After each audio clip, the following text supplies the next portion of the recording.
Let's find out what's in the feed. What's in the feed this week? Let's find out what's in the feed. Welcome everybody to this week's episode of What's in the Feed. Hope everybody had a good weekend. Apparently there were two different holidays. Most of us celebrate as Father's Day, but there was a lot of comedy on the socials about Juneteenth. And frankly, Juneteenth to me has been a new thing. I know that it's supposed to be celebrating the emancipation of blacks from slavery, even though there is a lot of debate on the exact dates and when it happened and the history around it. I have never once known anybody in my family or myself who have celebrated Juneteenth. I think that the action of emancipating blacks from slavery is a good thing, so I'm not making fun of it. I just don't understand the significance of the holiday myself personally. Where I come from, people love the 4th of July. And I always felt like, in the last, 5 to 10 years, as race has put itself back up to the forefront, even though whatever reason caused that when I grew up, it really wasn't about race in any ways. And there wasn't a lot of these ancillary celebrations of gays and colors and indigenous and the whole 9 yards. We were all Americans and we all celebrated the American holidays. So if you did get a chance to celebrate Juneteenth and you want to educate me on that, perfectly fine.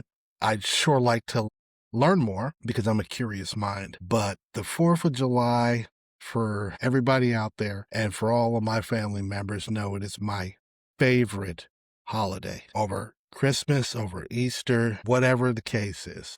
I love lighting off some fireworks. I love a good backyard barbecue, and I love patriotism. God bless the United States of America. Thank you, Lord, upstairs, for letting me be born in such a prosperous, beautiful nation. That's how I feel about it. Guys, want to give a little bit of housekeeping at the beginning of this show? Thank you so much for the support. The show is starting to gain a lot of traction. However, I urge everybody who is listening to this right now, so I'm starting at the beginning of the show, please subscribe.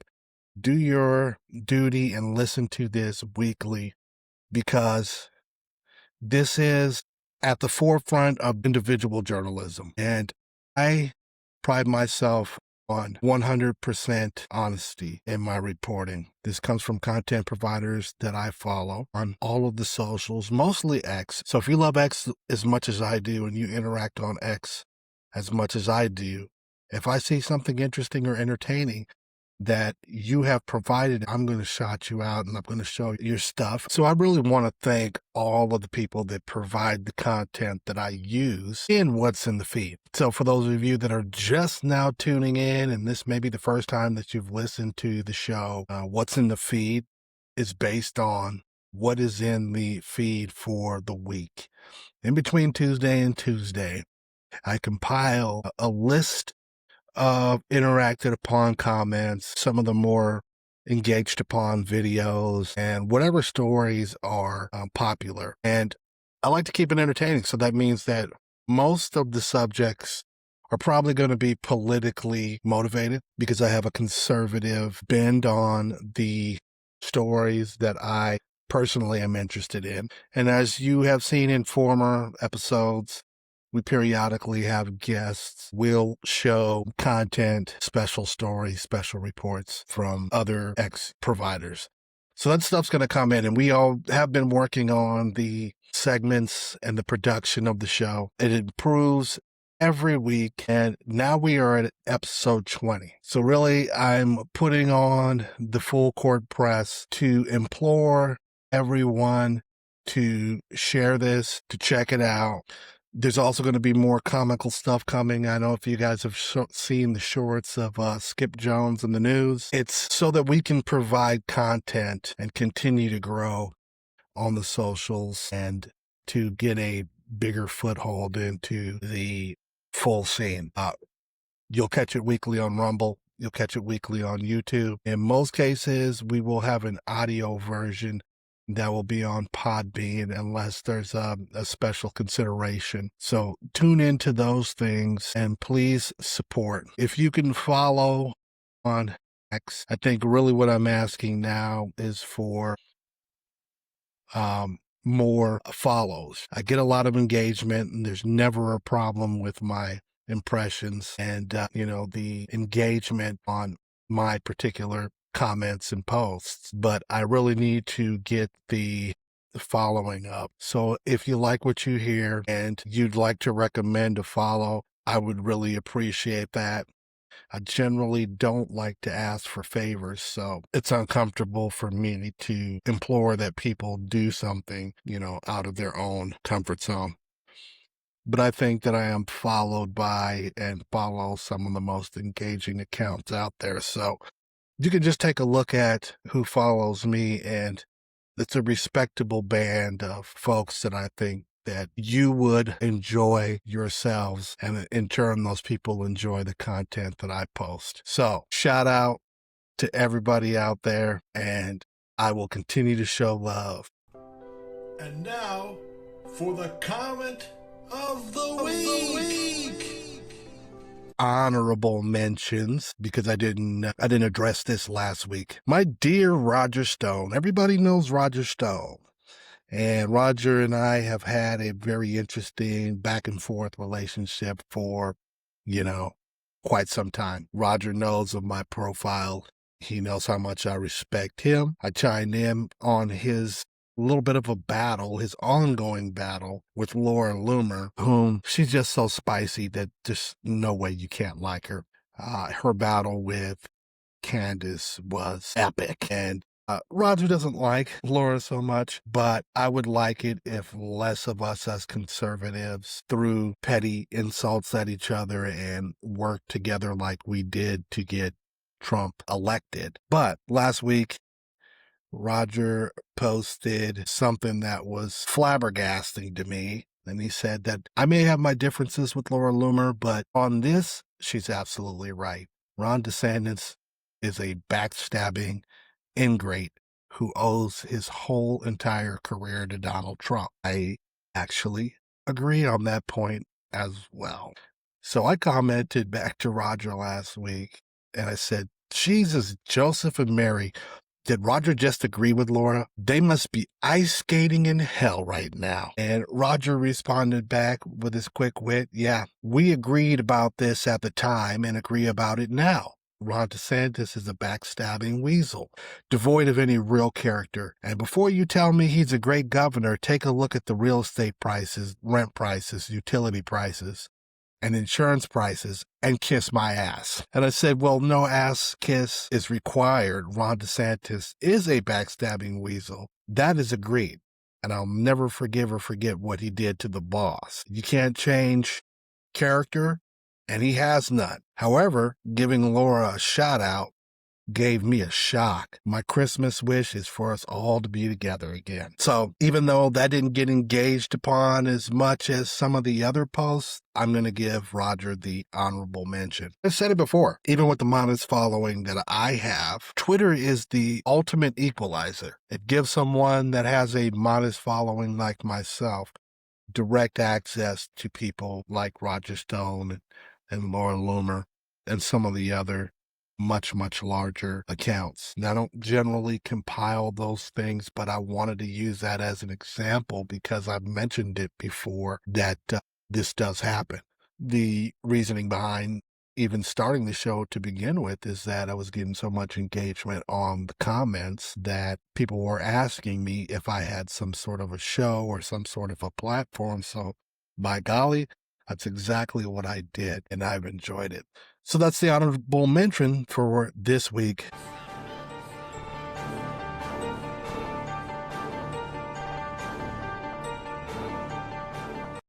All right, we'll officially start off the top 5 this week with one that was provided by Affluent Mist. Now, this post was deleted. This happens sometimes where you get a bunch of response and engagement on it, and then boom, poof, it disappears. I don't know if any of you guys saw the video, and this was a video of a well-dressed, pretty black girl who's, I believe, in a Target or something, and she is flirting with one of the white workers there. He seems to have a little bit of a British accent, maybe an Australian accent, and he says, "I'm sorry, I'm not interested. I don't date the blackies. I don't date the black girls," or whatever. It was semi-offensive, and I think it was trying to make a point that there's some sort of a racial bias by European white men not wanting to date black women. And I thought she walked away. Yeah, she was mildly amused and walked away with great humbleness. And that's not how I would normally see that sort of a situation going, especially when it comes to rejection. So I actually posted, if you fell for this, you're stupid. It's a skit. If you've ever seen a black girl get rejected, she would have smacked the dude. And that's how I feel about it. I think it was staged. Hence, I guess it was. It looked like somebody clocked it, and that's why it is no longer posted, but it did get a lot of engagement. That's on the lower end, only about 800 impressions on it and 2 likes. So that'll be the number 5. Number 4 with 2.4K, 10 likes, and 1 comment comes from Susie414141. Check out the video.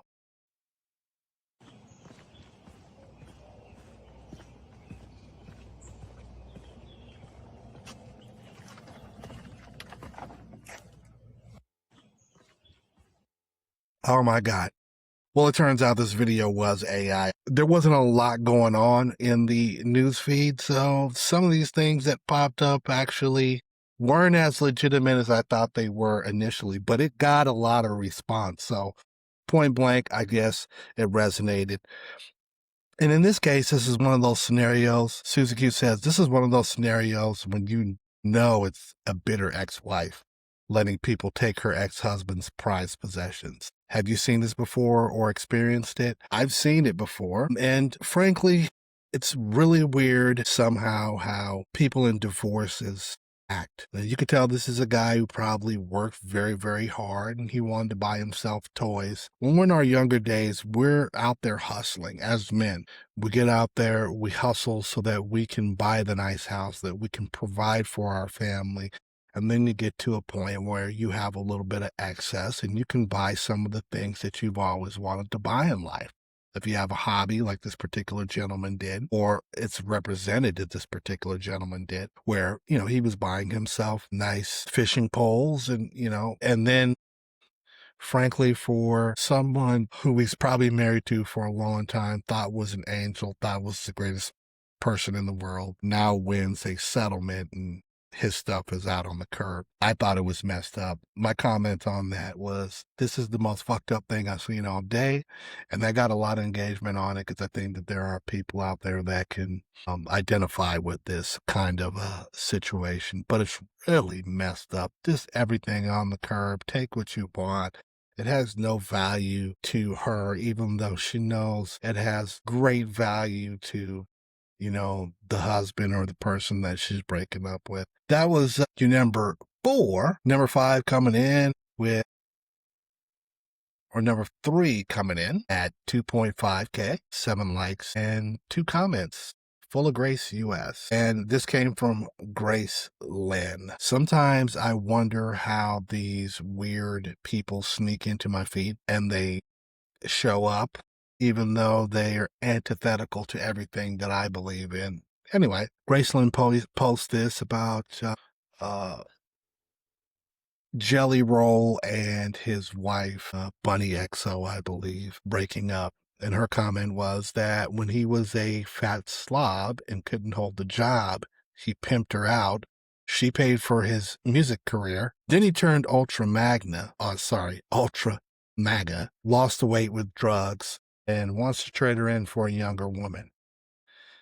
I say it all the time. The harder they thump the Bible, the more deprived they are. He's probably going to drop a gospel album while sleeping with teenagers. Now, that's offensive in more than one way. And my comment to it, and I won't comment on the specifics of what she's saying in that post, but I say it's spoken. My comment back was spoken like a chick that gets cheated on a lot. You should tread lightly while shitting on the Bible. Probably why you're unsuccessful in love and life. That TDS is a bitch, ain't it? That's the comment coming from somebody who already has a preconceived notion on what she thinks, this guy is like. And faulting the fact that he is religious now to being that causing depravity. This is how these people think. I've said it before. They live in the upside down. They live in the world before the Mandela effect. They exist on a different plane of existence. So it's hard for the average person or the person that's in my circle to look at this and take this seriously. This is a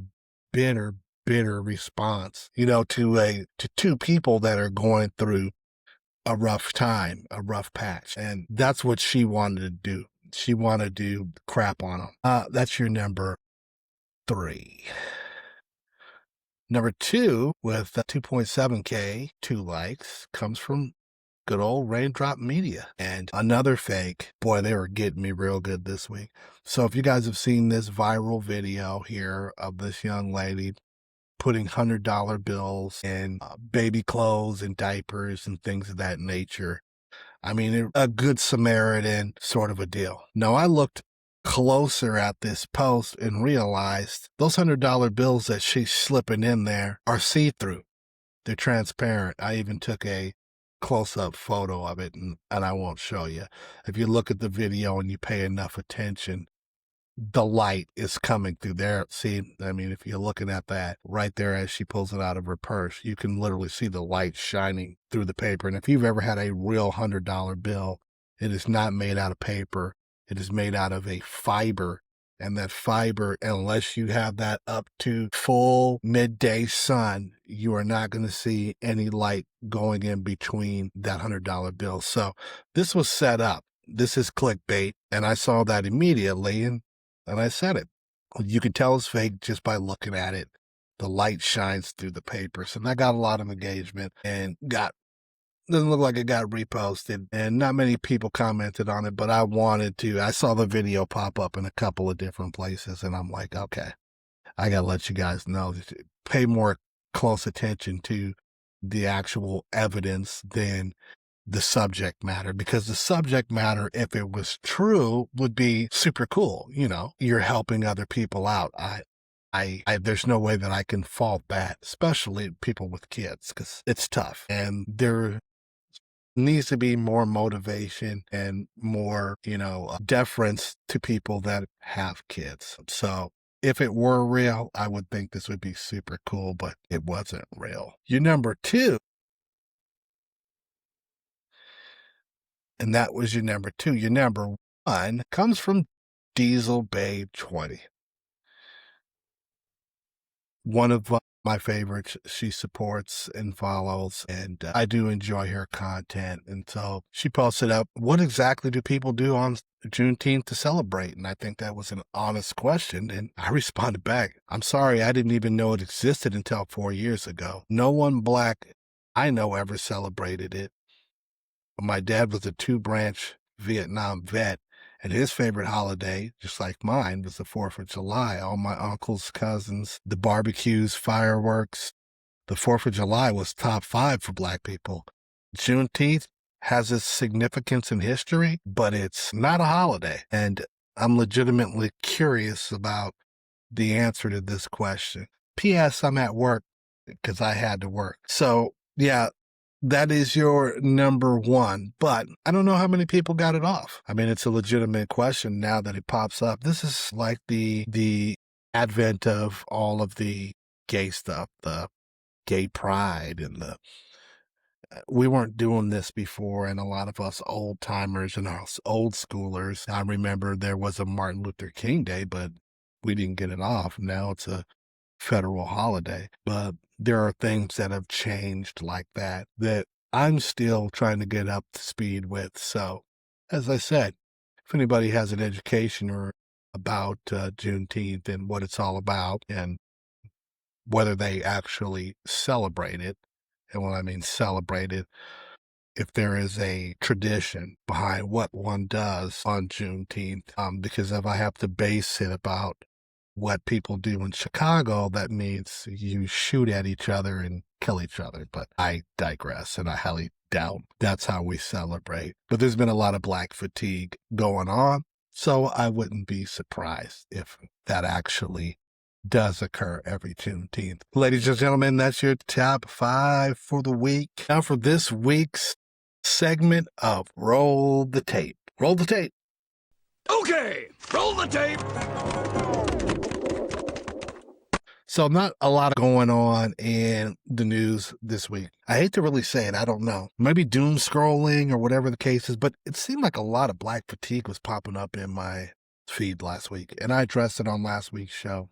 As I said, my show last week was my dedication to all non-white people to continue to be vigilant, to continue to be steadfast in pointing all the hypocrisy of what's going on in the nigga culture. Okay. Go back last week and you'll see where I am with the help of some visual aids from a 90s skit from Chris Rock about the differences between black people and niggas. And I think that needs to be clarified. I think that needs to be pointed out more than anything right now, where we see all of these crazy videos about black people and their misbehavior. But I'm going to leave that alone. This week, I'm going to start with a very interesting video here from House Republicans, and it touches on some of the things that I have mentioned in the past about the left. Check it out. Again, 56% overall have an extremely or very much proud of the country. It's 29% among Democrats. It's 90% among Republicans. Look at that staggering gap between the parties. Look at it on the other end here. Only a little or not proud at all. It's 36% among Democrats. That number among Democrats, it's higher on the low end there than it is on the extremely proud end, and it's only 3% for Republicans. So a massive partisan divide on that question of being proud to be an American. Again, 56%. Here's what I've been saying. It's really sad. We as on the right generally, and I won't speak for all of you, but I'll speak for the majority of the people that I interact with on a daily basis on the different sides. For the past maybe 10 years since COVID happened, and everything started to become painfully obvious that there was a divide between the deep, deep left and center and more hard right, that people that are of conservative nature are just happier, better, more well-adjusted. And I think that has to do with some of the economical and cultural situations that people on the left have to deal with. Even though I find that is no excuse, because I've mentioned before, I used to be one of those, and a lot of you were, before we took the black pill and realized, or we took the blue pill, the red pill, and we realized that we were being swindled, that the narrative that the left has pushed for many years is a false narrative. But now we've got this whole thing with Trump derangement syndrome, and these people just cannot be happy. It must be constant conflict, and it is a level of negativity that's hard for us to deal with. I see a lot of my fellow content providers and a lot of people on social media, just social media, period. You can say something that it's a beautiful day out and the sky is blue, and these people will find a negative spin for it. They are some of the most unhappy, ungrateful human beings on earth, and they are not proud to be Americans. Can you imagine navigating through your existence and you're not proud to be in America? You're not proud to be an American, knowing what we know. And I've always asked anybody who thinks that there is a better place on earth to be, where is that place? I would like to know where that Valhalla is, where that heavenly place is, because it does not exist. The world has problems, humanity has problems, America has problems. But where else can you be what you want to be, that you can achieve any goal that you set your mind to, that you can be free, freedom of speech, freedom of religion, your Second Amendments? Where else are you going to be? We see a great example with Keir Starmer stepping down now because Europe and England is having a huge issue. And that issue is the fact that they thought that they could assimilate a culture and a religion that is not compatible. Now, I know that we all would like to be the best humans that we can possibly be, but that doesn't mean that we can expect others to follow suit.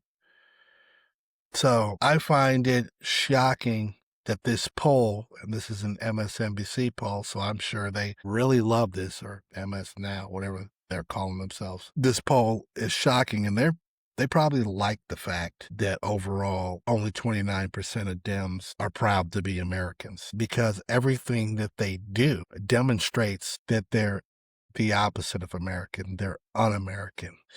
I've been seeing these interesting videos popping up here about Americana and, all of the World Cup being here and some of the foreigners that are starting to experience American culture. But this one popped up and I went, how did I miss this? I got to go to Texas and get me one of these. Check this video out. Today we're in Dallas trying the famous Texas Twinkie. This is Hutchins Barbecue, and out the back they have a Texas Twinkie factory. The Twinkie makers make over 500,000 of these things a year. It starts off with a 17-hour slow-smoked brisket, which is diced, chopped up, and then stuffed into a cream cheese jalapeno, and then wrapped in bacon before being smoked off for 3 hours, grilled over fire, and then brushed off with a sweet and sticky glaze. Cheers! Oh, my mouth is watering. Wow. Look at the inside. Wow. The creaminess of the cheese against the fattiness of the brisket, the fruitiness of the jalapeno, and then it's just held in by that smoky bacon, which is like a hug from your grandma. And don't even get me started on that sweet and sticky rib glaze. For $7, you don't beat this. NASA flew the first astronaut to space. These guys invented the first ever Texas Twinkie. I'm not sure who's the bigger legend. The pure joy on his face, it just makes me smile. My example again of the fact that there is no greater place on earth. And next time I'm in Texas, I'm going to try one of those for sure. As I said, slow news week, but I saw this short clip from Fox News and I wanted to comment on it, so I'm going to play it for you. Benefits, we've already kicked nearly 275,000 illegal aliens off of the Social Security system. These are people, many of them have already left the country, and yet we were sending them checks all the time. And 275,000, and that number is now even larger than that, Frank. It's an unbelievable job. And what that's doing is making the system strong. It's making it strong. Benefits, So my comment on it. This is the right track. I'll get serious on it because this is a subject that I think that needed to be addressed a long time ago. And that's entitlements to illegals specifically. We incentivize by the giveaways. Now, like I said, I grew up poor. I recognize the need in situations for food stamps and other entitlements. Special needs people, people that are disabled veterans. There are many, many valid reasons for people to need Social Security. As if that's where I will preface this conversation. I am not against entitlements for those that need the entitlements. Now, we saw the outrage with the change in the food stamp, what you could get with food stamps, and the no sugary treats and sugary drinks and all that. I agreed with it fully. Some people thought it was inhumane. Some people thought that it was not allowing people to have their choices, their food, and making a decision on their own whether they want to be unhealthy or not. There may be an argument to that, but this is money that's being provided by the government. And hence, the government should want to encourage its citizens to be healthy. So that's a start. I say that because that partially disincentivized the people who wanted to use food stamps for unhealthy or to profit. In a way, it's been well known for centuries that a lot of people sell their food stamps and This is how some of our friends get their fancy nails and their fake wigs and so on and so forth. So it is not without its corruption, but I find how this cutting off of the Social Security for non-Americans is a huge disincentive. So this is 275,000 illegals. And I'm sure on the short end, that is hardly anything. That's just a little dent. Those are probably the most egregious, easy to find, fraudulent checks that are going out there. I would like for us as a party to continue to do this. If we don't make it attractive to come here and assimilate and work so that you can afford the things that you need in life instead of coming to America and being a drag on society, this should send a message to other countries or to people that want to come to the United States that you are not going to be given a free pass. So this might be one of the better policies that I've seen happen here, and it'll fly under the wire. I expect that I'm surprised that I haven't seen a lot of blowback on this, and I think that it's just because the left is getting used to seeing the enforcement of law. We spent 4 years basically doing nothing, taking no one to jail, letting people come in by the trillions through the border, giving people free food, free housing, free phones, free, everything. And basically giving the golden ticket to people that don't have our best, our best wishes. And we see this a lot with now all the crimes that are being committed by illegals and it being pointed out. Now that there's a light that's been shined on it, I think that we are starting to see that a lot of the people that came in here unvetted do need to continue. We do need to be vigilant on that and continue to address it because it's becoming dangerous, and it's dangerous times with what's going on in the Middle East and, the uptick in the Islamic craze and some other things. So that said, I really enjoyed that. Now, this show's probably going to be a shorter one than normal. There really wasn't much going on, and I apologize. I will have some other extra content. There will be another episode of Skip Jones in the news, and if you don't know about Skip Jones and the news, then you're just missing out. It's just plain fun. Skip Jones came out of retirement to do a news show. And we'll also have another news show that'll be specifically, or a skit that'll be specifically race related. I needed to find a way to inject humor in it. So my little puppet buddy, Rico Styles, will be doing a show called The Black Fatigue Report, BFR for short. So the Black Fatigue Report, where we will be playing the weekly videos of Black Fatigue, and he'll be addressing it in the way that only he can. So there isn't a page up yet. I haven't really been posting those up on the YouTube and the Rumble page, but I think I might make a dedicated page for them. And that'll be enough more interesting content. I went the exact opposite of AI, and I went old school, and I think you'll appreciate that if you grew up in the time frame that I grew up in, Fraggle Rock and The Muppet Show and Sesame Street's same level as that, except we're talking about uncensored. So tune in. It's super funny, and I know you'll like it. That being said, ladies and gentlemen, thank you for tuning in. That's what we got for What's in the Feed this week. Next week, we should have a longer form show, and hopefully we potentially might have a guest or two. I love you. I love what you do, and continue all of your hard work. We'll see you next week on What's in the Feed.